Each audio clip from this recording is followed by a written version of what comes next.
ஜாலியா ஒரு life. Lanco Harmonia Pavilion Senior Living Apartments at Sri Perambatoor 2 BHK just 49 lakhs. Call 7717273747. Behind பக்தி நேயர்களுக்கு வணக்கம். நான் டாக்டர் தீபா அர்லாலன். இன்னைக்கு நம்ம என்ன டாபிக் பற்றி டிஸ்கஸ் பண்ண போகிறோம் அப்படின்னா, தனுசு ராசியில் பாருங்க, முதல்ல சுக்கிரன் அமர்றார். எப்போ? டிசம்பர் 20, 2025 பார்த்தீங்கன்னா ஜனவரி 13 வரைக்கும் சுக்கிரன் அமரக்கூடிய இடம் எது அப்படின்னா தனுசு ராசியில் அமர்றார்.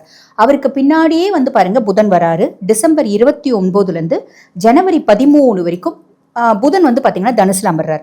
இவங்க 2 பேரும் சேர்ந்து 29 அதாவது டிசம்பர் 29 ஜனவரி 13 வரைக்கும் 2 பேரும் சேர்ந்து இருக்காங்க. ஏறக்குறைய 16 நாட்கள்.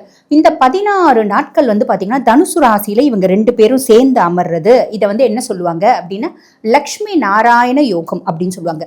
இந்த லக்ஷ்மி நாராயண யோகம் பல ராசிகளுக்கு அபரிவிதமான நற்பலன்கள் அப்படின்றத கொடுக்க தான் போகுது. பேர்லயே பார்த்தா உங்களுக்கு தெரியும், லக்ஷ்மி நாராயண யோகம், பேர்லயே லக்ஷ்மி இருக்கா. ஆக எந்தெந்த ராசிகளுக்கு என்னென்ன மாதிரி நற்பலன்கள் கொடுக்க போகுது இந்த வீடியோல பார்க்கலாம். இதை பாருங்க, நாங்க 2 பகுதியா சொல்லுவோம். முதல்ல சுக்கிரன் அமர்ந்துடுறாரு இல்லைங்களா, சுக்கிரன் கொடுக்கக்கூடிய பலன்கள். அவருக்கு பின்னாடி அதாவது 9 நாட்கள் கழிச்சுதான் புதனும் சேர்ந்து அமர்றாரு.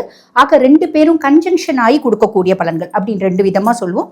வீடியோ ஸ்கிப் பண்ணாம பாருங்க, அப்பதான் உங்க ராசிக்கு என்ன மாதிரி நற்பலன்கள் வரும் அப்படின்றது தெரியும். இந்த மாதிரி சின்ன சின்ன சூக்ஷமான விஷயங்களும் நாங்க பாத்தீங்கன்னா மக்களுக்கு சொல்றோம். எதுக்கு அப்படின்னா, நம்ம பாருங்க, எல்லாருமே வாழ்க்கையில நிறைய கஷ்டத்துல ஓடிட்டே இருக்கும்.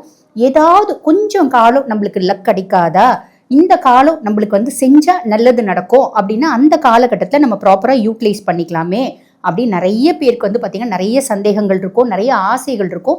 இந்த ஆசைகள் எல்லாம் ஃபுல்ஃபில் பண்றதுக்கு தான் பார்த்தீங்கன்னா ஜோதிடத்துல இந்த மாதிரி சின்ன சின்ன சூக்ஷமான விஷயங்கள் அப்படின்றது இருக்கு. இந்த மாதிரி பல சூக்ஷமான விஷயங்களை உங்களுக்கு சொல்லி நீங்க எல்லாரும் நல்லா இருக்கணும் அப்படின்றதுக்காக இந்த பதிவுங்க. ஆக வீடியோ ஸ்கிப் பண்ணாம பாருங்க, நேரத்தை வீண் பண்ணாம சட்டுன்னு பலனுக்குள்ள போயிடலாம் வாங்க.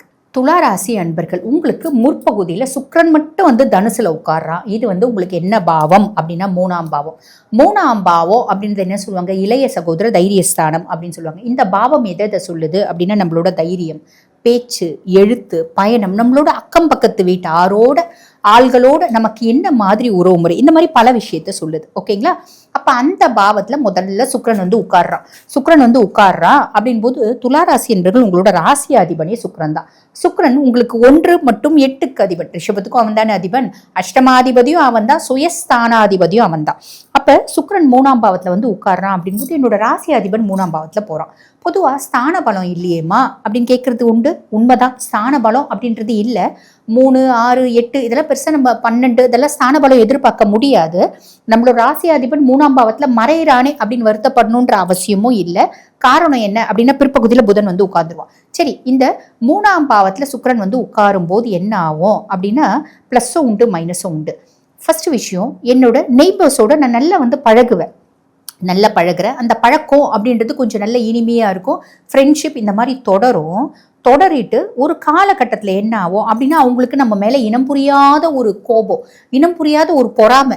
இந்த காலகட்டத்திலங்க நம்ம யார் கூட நல்லா பழகினாலும் அவங்களுக்கு நம்ம மேலே ஒரு பொறாமை அப்படின்ட்டு தான் வருது. காரணம் என்ன அப்படின்னா, ரிஷபம் துலாம் உங்களோட ராசி அதிபனே சுக்கிரன் அப்படின்றதுனால இந்த 2 ராசிகளை பெரும்பாலும் நிறைய பேருக்கு பிடிக்கிறது இல்லை. ஏன் அப்படின்னா, இவங்க ரொம்ப நீட்டாக இருப்பாங்க, டீசெண்டாக இருப்பாங்க, அட்ராக்டிவாக இருப்பாங்க, லவ்வபிளாக இருப்பாங்க, ரொமான்டிக்காக இருப்பாங்க. சும்மா ஒரு கோணி பையிலே ட்ரெஸ் போட்டு தச்சு போட்டுக்கினா கூட ரிஷபராசி பெண்களும் துளாராசி பெண்களும் ரொம்ப அட்ராக்டிவாக இருப்பாங்க. அதனாலேயும் என்னவோ தெரியல, பெரும்பாலும் நிறைய பேருக்கு பிடிக்கிறது இல்லை அப்படின்னு சொல்லலாம். அதுக்கும் மேலே துலாம் உங்களை பொறுத்த வரைக்கும் சனி உச்சமடையக்கூடிய வீடு, உச்சமடையக்கூடிய ராசி. அப்ப பேச ஆரம்பிச்சிங்க அப்படின்னா பயங்கரமா ஆர்கியூமெண்ட் பண்ணுவீங்க. வெட்டு 1 துண்டு 10. நடிக்க தெரியாது, நாடகம் போட தெரியாது, சீன் கிரியேட் பண்ண தெரியாது. அப்ப எப்பயுமே ஹானஸ்டா பேசுறவங்கள நிறைய பேருக்கு பிடிக்காது. பேச ஆரம்பிச்சப்பா அவ கூட யாரையா பேசுறது, அவ ஒத்த வார்த்தை பேசினா 100 வார்த்தை பேசுவாயா, நம்மளுக்கு என்னத்துக்கு வம்பு அப்படின்னு ஒதுங்கி போவாங்க. ஃபர்ஸ்ட் பழகணும்னு ஆசைப்படுவாங்க, பின்னாடி ஒதுங்கியும் போவாங்க. அது நல்லது அப்படின்னு வச்சுக்கலாம். ஸோ நம்மளோட அக்கம் பக்கத்து வீட்டாரால நம்ம இனிமையா பழகினாலும் சில பல காம்ப்ளிகேஷன்ஸ் வரதுக்கு வாய்ப்பு உண்டு. எனக்கு என்னவோ என்னோட தைரியமும் தன்னம்பிக்கையும் குறைஞ்ச மாதிரியே இருக்குப்பா. நான் ஃபர்ஸ்ட் ஒரு முடிவெடுத்தேன், அந்த முடிவெடுத்து நான் அந்த முடிவை செஞ்சுட்டு இருக்கேன். ரொம்ப சிம்பிள். நான் பாருங்க, முதல்ல ரொம்ப கல்ச்சர், ஒரு எக்ஸாம்பிள் சொல்றேன். ரொம்ப கல்ச்சர்டா ரொம்ப நான் புடவை தான் கட்டிட்டு இருப்பேன். ஒரு தலை பின்னி லேடி வச்சுக்கோங்களேன், நீங்க பின்னி தழைய பின்னி பூ வச்சுட்டு இருப்பேன். இதுதான் என்னோட இது. இப்போ நான் ஒரு பெரிய கன்சர்னில் வேலை செய்கிறேன். பெரிய கன்சர்னில் வேலை செய்யறதுனால என்னோட அவுட்லுக்கை நான் மாற்றிக்கினேன். ஏன்னா நிறைய ஃபாரின் கிளைண்ட்ஸ் வராங்க. என்னோட இந்த சாரி இப்போ பாருங்க, பெரிய பெரிய 5 ஸ்டார் ஹோட்டலில் இப்போ இன்றளவும் வந்து பார்த்தீங்கன்னா சாரீ போட்டு போனால் அலோவ் பண்ணாத 5 ஸ்டார் ஹோட்டல் எத்தனையோ இருக்க தான் செய்யுது. டெல்லியில், நம்மளுக்கு வந்து பெங்களூரில், பாம்பேலெல்லாம். அப்போ எனக்கு பெரிய ஃபாரின் கிளைண்ட்ஸ் வராங்க, என்னோட ட்ரெஸ்ஸை பார்த்து அவங்க என்கிட்ட வந்து பெருசாக பிஹேவ் பண்ண மாட்டேன்றாங்க. அதுவும் இருக்க தானே செய்யுது. அப்போ நான் என்ன பண்ணுறேன், இந்த காலகட்டத்தில் ஜீன் போட்டுக்கிறேன், நல்லா ஹேர் கட் பண்ணிக்கிறேன், கலரிங் பண்ணிக்கிறேன், இந்த மாதிரிலாம் நிறைய பண்ணிட்டேன். இப்போ எனக்கு வந்து தோணுது, ஏன்னா என் சொந்த பந்தம் எப்படி இருந்தவ இவையே இப்படி மாறிட்டா அப்படின்ற மாதிரி என்ன ஒரு மாதிரி தப்பாக நினைக்கிற மாதிரி இருக்குது. இப்போ எனக்கு நான் செஞ்ச முடிவு தப்போ, நான் இதை செஞ்சு இல்லாமல் இருந்திருக்கலாமோ, முதல்ல இருந்த மாதிரியே இருந்திருக்கலாமோ, ஆனால் எனக்கு அதனால் பெருத்த ஆதாயம் அப்படின்றது வருது. அஃபிஷியலி எனக்கு ரொம்ப மரியாதை கொடுக்குறாங்க.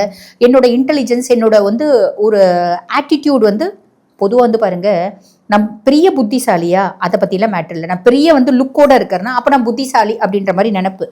வெள்ளையாக இருக்கவும் போய் சொல்ல மாட்டான்னு பார்த்தீங்களா, அந்த மாதிரி தான் இப்போத்திய மைண்ட் செட் நிறைய பேருக்கு இருக்குது.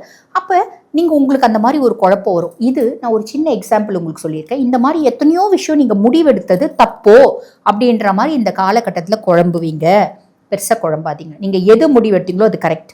எது நீங்கள் வந்து டிசைட் பண்ணி அனலைஸ் பண்ணி செஞ்சுட்டு இருக்கீங்களோ அதை அப்படியே கண்டினியூ பண்ணிட்டு இருக்கோங்க. பெருசாக யார் பேச்சு கவலைப்பட வேண்டாம். ரொம்ப சிம்பிள். ஓகேங்களா? இது சுக்கிரன் கொடுக்கக்கூடிய பலன்கள் அப்படின்னு சொல்லலாம். அதுக்கு அடுத்து வந்து பாருங்க, ஏன்னா நான் முதலே சொன்ன மாதிரி அஷ்டமாதிபதியும் அவன் தான். அவன் 3ஆம் பாவத்தில் மறையும் போது நம்மளுக்கு ஒரு இனம் புரியாத குழப்பம் வரும். உங்களோட ஹிடன் சீக்ரசிஸ் ஏதாவது இருக்குன்னா வெளியே வந்துருமோ, வெளியே தெரிஞ்சிடுமோ, 4 பேர் நம்மளை அசிங்கமாக நினைப்பாங்களோ, கேவலப்படுத்துவாங்களோ, இப்படிலாம் தோணும். அதெல்லாம் ஒன்றும் யோசிக்க வேண்டாம். அது எதுவுமே நடக்காது. தைரியமா இருங்க. ஒரு இல்யூஷனரி எஃபெக்ட் அப்படின்னு சொல்லுவாங்க, ஒரு மாயை, இதுதான் வரும். ராசி அதிபன் 3ஆம் பாவத்தில் போகும்போது பெருசாக கவலைப்பட வேண்டாம். அதுக்கடுத்து பின்னாடி புதன் வந்து இணையறான் பார்த்தீங்களா. புதன் வந்து இணைஞ்சு ஏறக்குறைய 16 நாள் நம்மளுக்கு இந்த 3ஆம் பாவத்தில் வந்து புதனும் சுக்கிரனும் இணைவு லக்ஷ்மி நாராயண யோகம் வேலை செய்யுமா அப்படின்னா வந்து லைட்டாக வேலை செய்யும். ஆனால் நல்லது அப்படின்றது நடந்துடும். காரணம் என்ன அப்படின்னா, புதன் வந்து பாருங்க உங்களுக்கு 9 மற்றும் 12 அதிபன். பாக்கியாதிபதியும் அவன் தான், மோட்ச விரையாதிபதியும் அவன் தான். அவன் 3ஆம் பாவத்தில் சுக்கிரனோட வந்து இணையும் போது என்ன பண்ணுவான் அப்படின்னா, சுற்றி நிறைய பிரச்சனைகள் இருக்குன்னு வச்சுக்கோங்களேன். உங்களை சுற்றி பொதுவாக எல்லாரும் சுற்றி எப்பயுமே பிரச்சனை அப்படின்றது ஏதாவது ஒன்று இருக்கும். ஒரு சிலருக்கு அது ரொம்ப இன்டென்சிஃபைடாக இருக்கும், ஒரு சிலருக்கு லைட்டாக இருக்கும். இப்போ உங்களை சுற்றி நிறைய ட்ராப்ஸ் இருக்குது அப்படின்னாலும் உங்களோட புத்திசாலித்தனத்தினால ஓவர் கம் பண்ணிப்பீங்க. ரொம்ப சிம்பிளாக சொல்லணும் அப்படின்னா, எனக்கு ஒரு குட் லக் வரணும், எனக்கு வேலையில் ஒரு ப்ரொமோஷன் வரணும். ஆனால் என்னோட ஃப்ரெண்டு என் கூட பேசிகிட்டே அந்த ப்ரொமோஷனை அவள் தட்டிட்டு போக பார்க்குறா.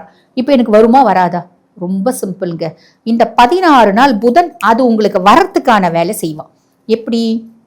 ஹையர் அஃபிஷியல் கிட்ட பெருசாக போய் நீங்கள் பேச மாட்டீங்க. ஆனால் இந்த காலகட்டம் போய் பேசுவீங்க. போய் பேசி நல்ல உறவு முறை, உங்களோட நியாயமான ஒரு இன்பில்ட்டாக உங்களுக்கு இருக்கக்கூடிய திறமைகளை நீங்கள் அவங்களுக்கு வெளிப்படுத்துவீங்க. திறமைகளை வெளிப்படுத்தும் போது அந்த அம்மா அனலைஸ் பண்ணும், இல்லை அந்த பர்சன் அனலைஸ் பண்ணுவாங்க. இவங்களுக்கும் இப்போ உதாரணத்துக்கு உங்கள் ஃப்ரெண்டு ரேகான்னு வச்சுக்கோங்களேன். ரேகாக்கும் பத்மாக்கும் என்ன டிஃப்ரென்ஸ்? பத்மா உண்மையாகவே ஜென்யூன், உண்மையாகவே எல்லா டேலண்ட் இருக்குது, உண்மையாகவே நல்ல புத்திசாலி, உண்மையாகவே ஆக்கப்பூர்வமான சிந்தனைகள் இருக்குது. துலாம் இல்லை, உண்மையாகவே நல்ல குணங்கள் இருக்குது, எஃபிகசி இருக்குது. பொதுவாக சனி உச்சமடையக்கூடிய ராசி அப்படின்னாலும் எஃபிகசி ரொம்ப ஜாஸ்திங்க. ஒருத்தவங்க ஒரு விஷயத்த 6 மணி நேரம் செய்கிறாங்க அப்படின்னு நீங்கள் 2 மணி நேரத்தில் அதை பக்காவாக முடிப்பீங்க. இதுதான் துலாம். தராசு அறம் தத்துவ ராசி அப்படிம்பாங்க. எப்பயுமே வந்து பார்த்தீங்கன்னா நேர்மையாக இருக்கணும்னு நினைக்கக்கூடியவங்க, நல்ல பேசக்கூடிய திறமை அப்படின்றது உண்டு. அதனால தான் நிறைய துலா ராசி அன்பர்கள் நீதி அரசர்களாக இருப்பாங்க அப்படின்னு சொல்லலாம். எக்ஸலண்ட்டாக பேசுவீங்க. உங்களோட பேச்சு பொதுவாக மிதுனத்துக்கு அவங்களோட பேச்சு தான் மூலதனம். ஆனால் துலாமுக்கு அவங்களோட பேச்சு வந்து பார்த்தீங்கன்னா ஒரு பெரிய ஒரு ஆதாரமாக இருக்கும் அப்படின்னு சொல்லலாம். அவங்களோட வாழ்வியல் முறைக்கு, வாழ்க்கையில் டெவலப் ஆகிறதுக்கு அப்படின்னு சொல்லிக்கலாம். ஸோ இந்த காலகட்டம் அவங்க உங்களை அனலைஸ் பண்ணுவாங்க. அனலைஸ் பண்ணி அந்த வந்து இன்க்ரிமெண்ட், அந்த ப்ரொமோஷன் அப்படின்றது உங்களுக்கு கிடச்சிடுங்க. ரொம்ப சிம்பிள், புரிஞ்சிருக்கும்னு நினைக்கிறேன். ஆனால் இதுக்கு நீங்கள் கொஞ்சம் முயற்சி அப்படின்றது பண்ணும். போங்க, நான் வந்து பெருசாக ஹையர் அஃபிஷியல் கிட்ட போய் பேச மாட்டேன், நான் பெருசாக வந்து உறவாட மாட்டேன், பெருசாக நடிக்க மாட்டேன். நடிக்கணுன்ற அவசியமே இல்லை. உங்களோட உண்மைகளை நீங்கள் காமிக்கிறீங்க, உங்களோட உண்மையான திறமையை உங்ககிட்ட காமிக்கிறீங்க, உங்களோட எல்லா வேலையும் உங்களுக்கு தெரியும்படி நீங்கள் வேலை செய்கிறீங்க அப்படின்போது சாலிடாக நடந்துருங்க. அந்த லக்ஷ்மி நாராயண யோகம் 100% வேலை செய்யலை அப்படின்னாலும் ஏறக்குறைய ஒரு 20% அப்படின்றது வேலை செஞ்சுட்டும் நீங்கள் உங்களை எக்ஸ்போஸ் பண்ணுங்க, நல்ல விதத்தில் எக்ஸ்போஸ் பண்ணுங்க. ஓகேங்களா? பெருசாக அந்த இல்யூஷன் வரும் பார்த்தீங்களா முற்பகுதியில், அந்த இல்யூஷனில் பெருசாக கவலைப்பட்டுக்க வேண்டாம். Just an illusion. நீங்கள் என்ன முடிவு எடுத்தாலும் அந்த முடிவில் ஸ்டிக் ஆன் பண்ணிவிட்டு நீங்கள் பாட்டுட்டு போயிட்டே இருக்கீங்க அப்படின்னா இந்த காலகட்டம் நிறைய நல்லது அப்படின்றது உங்களுக்கு நடக்கிறதுக்கு காத்திருக்கு. கூட இருந்தே குழிப்பறிக்க உங்ககிட்ட கொஞ்சம் உஷாராரு. ஓகேங்களா? வாழ்த்துக்கள்.